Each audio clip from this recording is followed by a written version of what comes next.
भक्तों राधे राधे।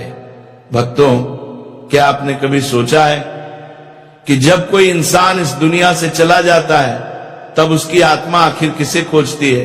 अपनी मां को, अपने बेटे को या अपने जीवन साथी को? ये सवाल जितना सीधा लगता है, इसका जवाब उतना ही रहस्यमय, चमत्कारी और आत्मा के असली स्वरूप को समझाने वाला है। यह गूढ़ रहस्य स्वयं भगवान श्री राम जी ने माता सीता जी को उस समय बताया था जब दोनों वनवास के दौरान चित्रकूट की पावन धरती पर स्थित अपनी कुटिया में विश्राम कर रहे थे। आसपास शांति थी, जंगल की ठंडी हवा बह रही थी और मंद मंद चांदनी पूरी कुटिया को एक दिव्य प्रकाश से भर रही थी। उसी शांत वातावरण में अचानक माता सीता जी के मन में यह प्रश्न उठा, हे प्रभु, मनुष्य मृत्यु के बाद किसे खोजता है? क्या वो अपनी मां की ममता को ढूंढता है, अपने बेटे के प्रेम को या अपने जीवन साथी के स्नेह को? ये सुनकर भगवान श्री राम जी मुस्कुराए, लेकिन उनकी मुस्कान में गहरा संदेश छिपा था। वे बोले, हे देवी सीते, आपने ऐसा प्रश्न पूछकर केवल अपना नहीं बल्कि समस्त मानव जाति का कल्याण कर दिया है, क्योंकि यह प्रश्न आत्मा की उस अदृश्य यात्रा से जुड़ा हुआ है जिसे मनुष्य अपनी आंखों से देख नहीं पाता, परंतु उसकी सत्यता अपरिवर्तित रहती है। आज मैं आपको इस रहस्य का उत्तर एक ऐसी कथा के माध्यम से दूंगा जिसे यदि कोई मनुष्य आरंभ से अंत तक ध्यान पूर्वक सुन ले तो उसके पाप नष्ट हो जाते हैं, उसके मन का अंधकार मिट जाता है और उसे मोक्ष के द्वार तक पहुंचने का मार्ग मिल जाता है। लेकिन हे सीते, यदि कोई इस कथा को बीच से छोड़ देता है, उसे अधूरा सुनता है या मन लगाकर नहीं समझता, तो उस पर परमात्मा की कृपा पूर्ण रूप से नहीं होती, क्योंकि सत्य को आधा जानना अज्ञान से भी अधिक खतरनाक होता है। माता सीता जी बोली, हे प्रभु, मैं इस कथा को पूरी श्रद्धा से सुनूंगी और इसे संसार तक पहुंचाने का संकल्प भी लेती हूं, ताकि हर मनुष्य मृत्यु के बाद की यात्रा को समझ सके और धर्म के मार्ग पर चले। तब भगवान श्री राम जी एक दिव्य गंभीर स्वर में कथा आरंभ करते हुए बोले, हे देवी, मृत्यु का प्रश्न सरल नहीं है। ये केवल शरीर की समाप्ति नहीं बल्कि आत्मा की एक नई शुरुआत है। आपने पूछा कि आत्मा मरने के बाद किसे ढूंढती है, पर इसका उत्तर समझने के लिए पहले यह समझना आवश्यक है कि आत्मा मृत्यु के बाद किन किन अवस्थाओं से गुजरती है। हिंदू धर्म का पवित्र और दिव्य ग्रंथ गरुड़ पुराण उस अदृश्य यात्रा का विस्तृत वर्णन करता है जिसे कोई साधारण आंख नहीं देख सकती। इसमें बताया गया है कि मृत्यु के क्षण से लेकर अगले लोक तक जाने तक आत्मा किन किन पड़ावों से गुजरती है, किसे पुकारती है, किसे देखती है, किन बातों से डरती है, किन बातों से खुश होती है और किस चीज की तलाश करती है। श्री राम जी बोले, हे सीते, मनुष्य का शरीर भले ही धरती पर रह जाता है, लेकिन आत्मा की यात्रा तो उसके बाद शुरू होती है। आत्मा तुरंत अपने प्रियजनों को याद करती है, लेकिन किसे सबसे पहले खोजती है, ये बहुत बड़ा रहस्य है। ये रहस्य तभी समझ में आता है जब व्यक्ति गरुड़ पुराण के ज्ञान को दिल से स्वीकार करता है, क्योंकि मनुष्य सोचता है कि संबंध शरीर से जुड़े हैं, पर आत्मा का संबंध कर्मों और भावनाओं से होता है। यही कारण है कि मृत्यु के बाद आत्मा कभी मां को खोजती है, कभी बेटे को और कभी जीवन साथी को। लेकिन कौन पहले आता है, ये उसके जीवन के कर्मों और भावनाओं पर निर्भर करता है। और अब सीते, मैं तुम्हें वह अद्भुत कथा सुनाने जा रहा हूं जो बताती है कि आत्मा सबसे पहले किसे पुकारती है और क्यों। ये कथा जितनी पवित्र है उतनी ही जीवन बदल देने वाली भी है। भक्तों, गरुड़ पुराण के अनुसार आत्मा मरने के बाद कहां जाती है, किसे खोजती है और किन रहस्यमय अवस्थाओं से होकर गुजरती है, ये सब कुछ मनुष्य के जीवन भर के कर्मों, उसके संस्कारों, उसकी इच्छाओं और मृत्यु के समय की मानसिक व आध्यात्मिक स्थिति पर निर्भर करता है। भगवान श्री राम जी माता सीता को समझाते हुए कहते हैं, हे देवी, आज मैं तुम्हें वह दिव्य रहस्य बताने जा रहा हूं जिसे सुनकर मनुष्य की मृत्यु का भय मिट जाता है और जीवन का अर्थ स्पष्ट हो जाता है। हे सीते, आत्मा की यात्रा शुरू होती है वहीं से जहां शरीर का अंत होता है। मृत्यु का क्षण जितना दुखद लगता है उतना ही गहरा आध्यात्मिक रहस्य उसमें छिपा होता है। जैसे जैसे जीवन की डोरी कमजोर होने लगती है वैसे वैसे मनुष्य को सूक्ष्म संकेत मिलने शुरू हो जाते हैं। कभी ऐसा लगता है कोई अदृश्य शक्ति उसे पुकार रही है, कभी ऐसा लगता है जैसे कोई पुरखा, कोई पूर्वज, कोई दिव्य रूप सामने खड़ा है। शरीर धीरे धीरे भारी होने लगता है, पैरों से शुरू होकर एक ठंडक ऊपर की ओर बढ़ती है, सांस कभी तेज होती है, कभी बहुत धीमी, और जैसे ही जीवन की अंतिम लौ बुझने लगती है उसी क्षण आत्मा एक तीव्र ऊर्जा तरंग के साथ शरीर से बाहर निकल जाती है, लेकिन उसे इसका पता भी नहीं चलता। उसे लगता है कि वह अभी भी जीवित है। वह अपने परिवार वालों को देखती है, उनके रोने की आवाजें सुनती है, उनके हाथ पांव पटकने की आवाजें सुनती है, लेकिन वह समझ नहीं पाती कि वे उसे क्यों नहीं देख पा रहे। आत्मा अपने प्रियजनों को रोकना चाहती है, कहना चाहती है मैं यही हूं, रो मत, लेकिन उसका स्वर शून्य में खो जाता है। आत्मा घबराकर हवा में कांपती है, कभी दरवाजे हिलाती है, कभी खिड़की की ओर बहती है, कभी किसी सदस्य के सपने में जाकर सांत्वना देती है कि मैं ठीक हूं। यह आत्मा के भ्रम की अवस्था है, क्योंकि आत्मा को नया शरीर नहीं मिलता पर पुरानी दुनिया छोड़ने का भय बना रहता है। जो लोग जीवन में सज्जन, सत्यपरायण, दयालु और धर्मशील होते हैं उनकी आत्मा शरीर से आसानी से निकल जाती है, बिना भय, बिना दर्द। पर जिनके पाप अधिक होते हैं, जो लोभ, मोह और क्रोध में डूबे रहते हैं, उनकी आत्मा के अलग होने का क्षण बहुत पीड़ादायक होता है। इसके बाद शरीर ठंडा पड़ जाता है, आंखें स्थिर हो जाती हैं और सांसें थम जाती हैं। लेकिन आत्मा अभी भी सोचती है कि शायद ये कोई सपना है। घर में रोने की आवाजें बढ़ने लगती हैं तो आत्मा बेचैन होकर उनसे बात करना चाहती है, लेकिन वो केवल हवा में तड़पती रहती है। तभी भगवान श्री राम आगे कहते हैं, हे सीते, जब आत्मा शरीर से अलग होकर इस भ्रम के संसार में भटक रही होती है, तभी एक अदृश्य क्षण आता है जब उसे महसूस होता है कि कोई शक्तिशाली ऊर्जा उसके करीब आ रही है। आत्मा डरती भी है और आकर्षित भी होती है। यही वह समय होता है जब मृत्यु के देवता यमदूत प्रकट होते हैं। परंतु याद रखो, यमदूत हर आत्मा के लिए एक जैसे नहीं होते। श्री राम कहते हैं, हे देवी, यदि आत्मा पुण्यवान होती है, उसके कर्म शुद्ध होते हैं, वह दान, सत्य, सेवा और भक्ति में लीन रहती है, तो उसके पास आने वाले दूत सुंदर, तेजस्वी और दिव्य होते हैं। वे आत्मा को सम्मान पूर्वक स्वर्ग मार्ग की ओर लेकर जाते हैं, जैसे कोई राजा को उसकी यात्रा पर ले जाए। वहां कहीं भय नहीं होता, कहीं अंधकार नहीं होता, केवल दिव्यता का उजाला होता है। परंतु जिन आत्माओं के जीवन में पाप अधिक होते हैं, जिन्होंने दूसरों को दुख दिया, जिन्हें बुरे कर्मों का घमंड था, उनके लिए यह क्षण बेहद कठिन होता है। यमदूतों की उपस्थिति उनके मन में हलचल पैदा कर देती है और आत्मा को एहसास होता है कि अब उसके कर्मों का फल सामने आने वाला है। इसलिए गरुड़ पुराण केवल मृत्यु का ज्ञान नहीं, ये जीवन सुधारने की अंतिम चेतावनी भी देता है, ताकि आत्मा को जाने के समय भय नहीं बल्कि मुक्ति मिले। भक्तों, भगवान श्री राम जी आगे माता सीता से कहते हैं, हे देवी, जब किसी मनुष्य के जीवन में अंधकार भरा होता है, जब वह पाप, अहंकार, क्रोध, लालच और अन्याय में डूबा रहता है, तब मृत्यु के बाद उसके पास आने वाले दूत दिव्य नहीं होते। ऐसे मनुष्यों को लेने के लिए भयानक, विकराल और कठोर यमदूत आते हैं।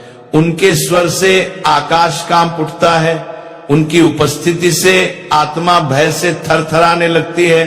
वह आत्मा रोती है, चिल्लाती है, दया मांगती है, लेकिन उसके कर्मों का बंधन इतना भारी होता है कि यमदूत उसे पकड़कर निर्दयता से नरक की ओर ले जाते हैं। इस यात्रा में चीखें भी होती हैं, पछतावा भी होता है और आत्मा को अपने ही किए कर्म काटने लगते हैं। परंतु यह सब केवल शुरुआत होती है, क्योंकि इसके बाद आत्मा को सबसे बड़ा सत्य दिखाया जाता है, उसके पूरे जीवन का दर्पण।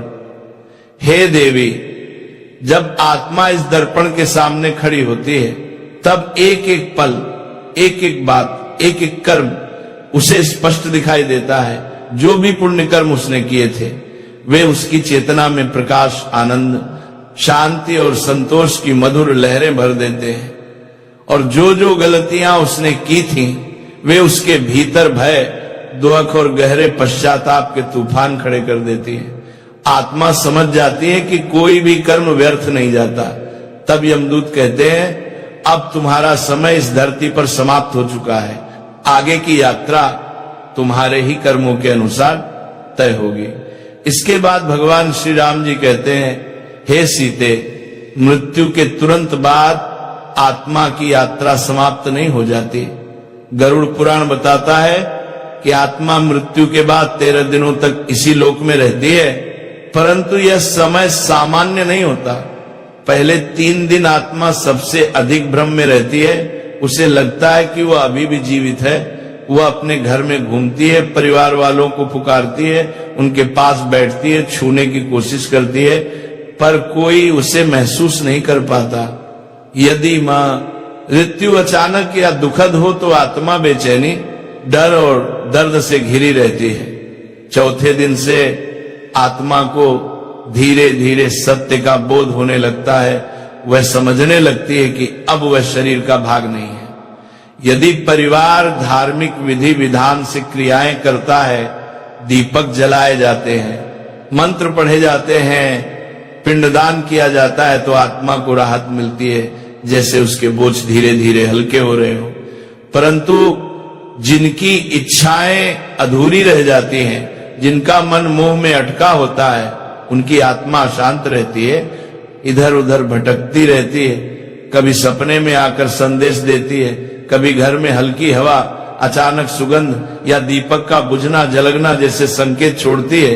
हे देवी, ये आत्मा की मौन पुकार होती है, मुझे याद करो, मुझे शांति दो।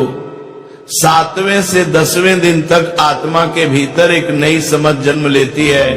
वह पृथ्वी से अपने बंधन ढीले होते महसूस करती है और 13वें दिन पिंडदान और श्राद्ध जैसे पवित्र कर्म उसके अगले लोक का द्वार खोलते हैं। जिस आत्मा ने जीवन में धर्म और पुण्य कमाया होता है, उसे देवदूत प्रकाश मार्ग से स्वर्ग की ओर ले जाते हैं, और जिसने पापों का बोझ उठाया होता है, उसे यमदूत न्याय के मार्ग से नरक की ओर ले जाते हैं। फिर भगवान श्री राम जी कहते हैं, हे सीते, आत्मा मृत्यु के बाद भी संकेत देती है। जब आत्मा मोह में बंधी होती है, तो वह अपने प्रियजनों तक संदेश पहुंचाने की कोशिश करती है। कभी सपने में आकर, कभी कमरे में अचानक हवा चलाकर, कभी घर में मनमोहक सुगंध फैलाकर, कभी किसी वस्तु को हिलाकर। ये सब डराने के लिए नहीं होता, बल्कि ये बताने के लिए होता है कि आत्मा अभी पृथ्वी से पूरी तरह मुक्त नहीं हुई है। गरुड़ पुराण कहता है कि शरीर तो मृत्यु के साथ छोड़ दिया जाता है, परंतु चेतना बनी रहती है, और यही चेतना आत्मा को उसके अगले लोक तक ले जाती है।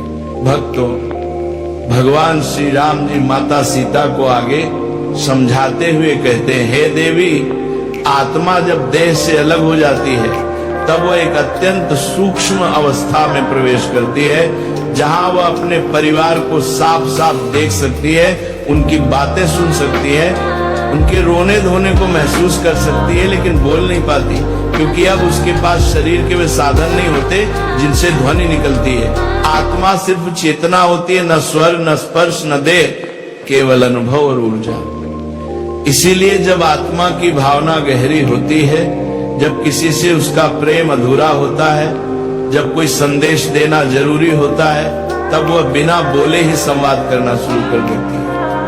कभी वह स्वप्न के माध्यम से आती है, कभी अचानक एक मीठी दिव्य सुगंध बनकर कमरे में फैल जाती है। कभी पंखे, बल्ब या कोई वस्तु अचानक अपने आप बंद चालू होने लगती है। ये डराने के लिए नहीं, बल्कि मैं यहां हूं कहने का मौन संकेत होता है। हे देवी, मोक्ष का अर्थ यही है जब आत्मा अपने सारे बंधन, सारे भय, सारे कर्मों के फलों को छोड़कर परमात्मा में पूरी तरह विलीन हो जाती है।